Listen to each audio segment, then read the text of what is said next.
আজকে যাচ্ছি আমরা মেঘাই ঘাট, সেখানে একটা নতুন ব্রিজ উদ্ভাবন হয়েছে সেটা দেখতে। আমার সাথে আছে আমি শফিকুল, আমাদের সাথে আরেকজন আছে, সে হচ্ছে আমাদের রাসেল ভাই। এবং সাথে আমি আছি মোহাম্মদ রাসেল। Let's go.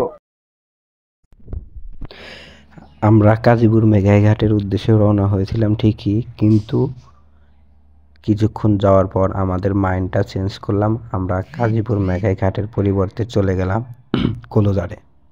আমাদের বারানের কথা ছিল 3:30টার দিকে, কিন্তু আমরা একটু লেট করে ফেলছি। আমরা 5টার দিকে বের হয়েছি, তাই আজকে কাজীপুর মেঘাই ঘাটে যাওয়া সম্ভব হলো না। এটা সেই আমাদের কাঙ্ক্ষিত পিপুলবাড়িয়া বাজার।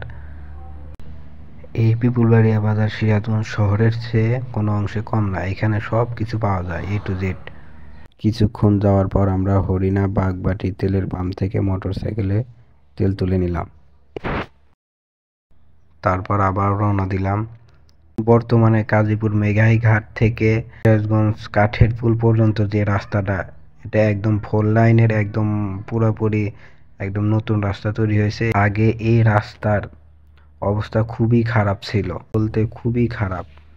যাতায়াত করে এত অসুবিধা ছিল, পরবর্তীতে এটা একদম 4 লাইন রাস্তার মতো তৈরি হয়ে গেছে। এখন যাতায়াত করা মোটর সাইকেল নিয়ে, যেগুলো বাস ট্রাক সমস্ত গাড়ি ঘোড়া নিয়ে একদম যাতায়াত করে একদম সুবিধাজনক।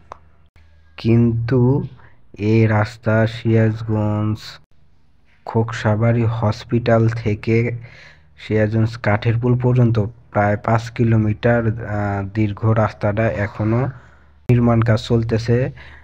প্রায় 3-4 বছর ধরে এটার নির্মাণ কাজ চলছে। এখন কাজ বন্ধ অবস্থায় আছে, জানি না এটার কন্ট্রাক্টর কে বা ইঞ্জিনিয়ার কে, আর কি কারণে কাজটা বন্ধ আছে। এখনো কত বছর লাগবে তা এখনো জানা যায়নি। তাই আমরা ওই দিকে রাস্তাটা না যেয়ে বিকল্প রাস্তা হিসাবে খোকসাবাড়ি হসপিটালের বাম দিকের রাস্তা দিয়ে গুণরগাতির ভিতর দিয়ে আমরা কলোজারের উদ্দেশ্যে রওনা দিলাম।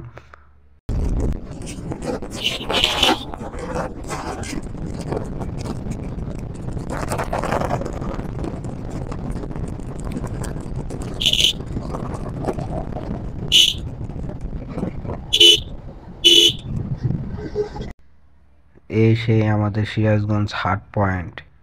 হাট পয়েন্টের গেট। আমরা সিরাজগঞ্জ হাট পয়েন্টে খুবই অল্প সময়ের ভিতরে ঢুকে পড়লাম।